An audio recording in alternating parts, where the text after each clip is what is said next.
Absolutely, wall-to-wall coverage. Yep. And Seth Olali is standing by in Meru now. Seth, good evening. It's good to see you. 9 hours to go. Are the officials ready to open the gates at 6 a.m.? Absolutely. Good evening. It's cold here in Kirinyaga County, Trevor, but the 378,000 registered voters from this particular area of Mount Kenya region are still waiting for the moment when the polling stations will be opened. What's happening right now, we are at the Kirinyaga Central Constituency Tallying Center. It is here that over 148 presiding officers are being dispatched to 148 polling stations.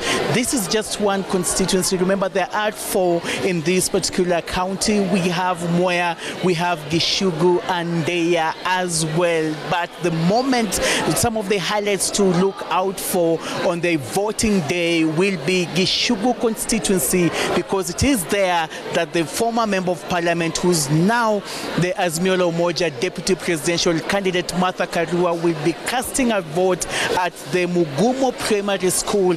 That particular function or exercise has been scheduled by her campaign team to actually kick off at 6 a.m. So Martha Karua, the Azimio la Umoja deputy presidential candidate, will be casting her vote at the Mugumo Primary School, like I mentioned, in Gishugu constituency from 6 a.m. Apart from Martha Karua, we also have the various candidates from the gubernatorial positions all the way to the MCAs, also very much alive in Tuesday's exercise. The incumbent governor, Anne Waiguru, will be casting her vote at the Kiamugumo Primary School, also in Gishugu constituency. We also have another contender in the gubernatorial seat, that is Purity Ngirichi, will be casting her vote at Kaiteri in Kirinyaga Central at around 10 a.m. Remember that the gubernatorial race has attracted, let's say, 8 particular contestants, and all of them will be seeking a chance to represent the residents of Kirinyaga, who are about over 600,000, actually 610,000, the population here in Kirinyaga County. And also we know that the senatorial race has attracted about 7 particular candidates, with the women representative position having 8 contestants. So right now, at this particular point where we are right now, the Kirinyaga Central constituency, just one among the 4 constituencies, like I mentioned, is just dispatching 148 presiding officers who are directly in charge to preside over tomorrow's election exercise. But similar events will be happening also in all the 699 polling stations that make Kirinyaga County, or talking about Mwea and Deya and Gishugu as well, apart from the Kirinyaga Central constituency. And so this is where we'll be for tonight. But tomorrow, like I mentioned, Trevor and Vicky, it's a very morning assignment, very early at the Gishugu constituency, where we'll have the Azimio la Umoja deputy presidential candidate Martha Karua casting her vote. We already confirmed earlier today at Mugumo Primary School that her name was already enlisted, plus that those of her family members. So it's all systems go here in Kirinyaga County. And of course, we're burning the midnight oil just to make sure that our viewers across the world get spot on, even as things unfold from Kirinyaga County. Trevor. Thanks, Seth. There's no sleep for you tonight, right? Absolutely. Thank you, Seth. We'll cross over to you during the day as well, and in the morning, all right? That's right. So busy day there for Seth Olali, and I'm sure the same case for Marianne Nyambura in Nakuru. What can you tell us about preparations there, Marianne? Absolutely, Vicky and Trevor in studio. Well, indeed, 1,054,856 registered voters in Nakuru County, distributed across the 11 constituencies, will be taking to the ballot tomorrow to exercise their democratic right across 2,055 polling stations distributed across the 11 sub-counties.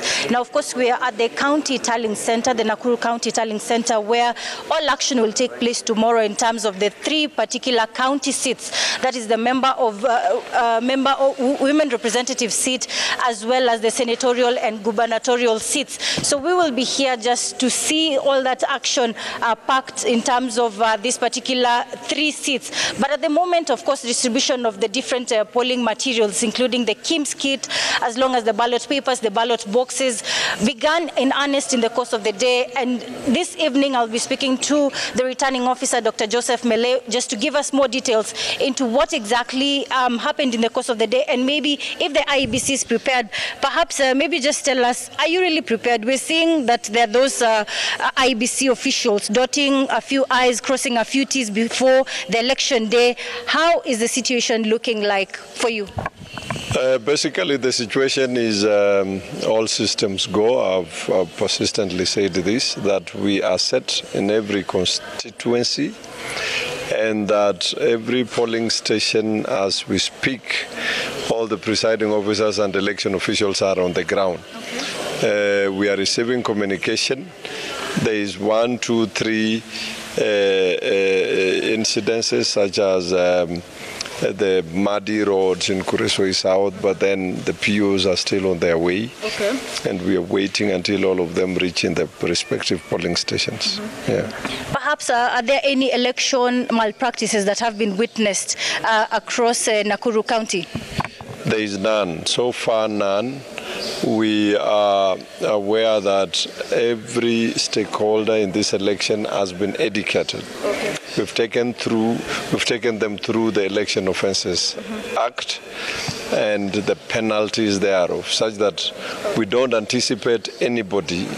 We've not had any incidents of election malpractice so far. Okay, thank you so far. And maybe in terms of security, Mr. Peter Mwanzo, as the police commander Nakuru, are there any cases that have been reported in the course of the day? No, none at all. So far, so good. Okay.